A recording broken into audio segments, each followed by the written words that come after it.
So this is a great documentary about sort of the 90s and Bad Boy Records, but it also kind of what brings it together is you had a 20th reunion concert with everybody. Yes. Was that nerve-wracking? Was that exciting? How did you feel in the time leading up to that concert? Because that was, we saw you sort of talking about the lights you wanted with your staff. Yeah, it was. Did you get the lights you wanted? Did you get the God light? Yes, I got the God light.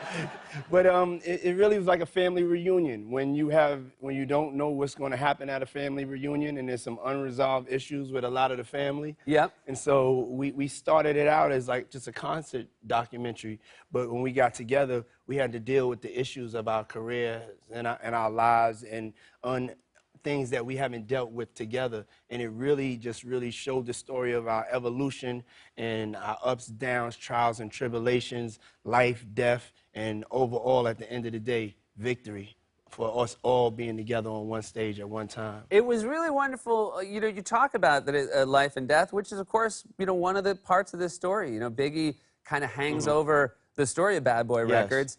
Was that, you know, it seems like that's something you reflect on every day. Yes. Was it helpful to reflect on it with everybody from that era? Yeah, it was definitely helpful to reflect on it with everybody that was, you know, in the Bad Boy family and, you know, on the label, because we all were traumatized by it. But it wasn't just us, it was our fans, and it was like the people of Brooklyn. So us all being able to come back together on his birthday and have this concert, it kind of gave us some closure, and we were able like kind of to put it behind us and celebrate his life. It was really great. You did 2 nights.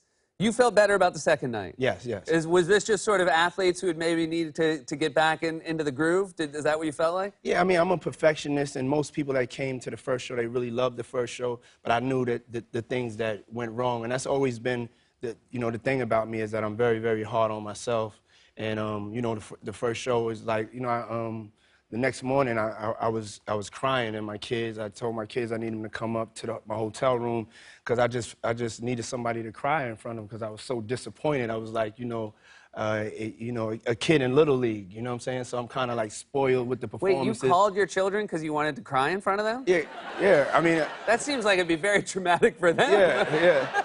But I was crying alone, and I felt lonely, and I just wanted somebody to tell me it was going to be all right. You do plenty for them. Exactly. It's about time they do something for you. It was the first time they saw it, and I just, you know, I was in a desperate situation, and I called my family. There you go. And I was like, I'm up here crying. Y'all need to get up here.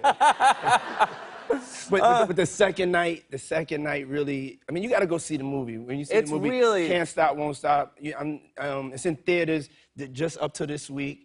We did a limited run, but you could go to Apple Music and you could get it there, and then it'll also be on iTunes July 7th.